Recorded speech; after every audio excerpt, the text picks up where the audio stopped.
a Capitol Police plan that's been in the works for 3 years is progressing. The plan, which would cost up to $7 million, will help security within the Capitol, as well as the nearby Burton M. Cross building, home of the Capitol Police Station.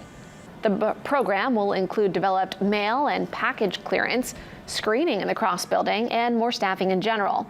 While the State House hosts most hearings, some do occur next door in the Cross building, which is no screening process.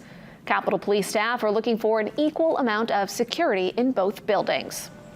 There was that concern about almost sort of disparity, but there was also a little level of sort of an anxiety, uncomfortableness, because as times have changed and things from a political environment have gotten, very emotional, I would say, right? So at times, some of those hearings can get very contentious, and some folks might find that almost threatening to some extent. According to Clancy, the plan aims to be finished by the end of 2025.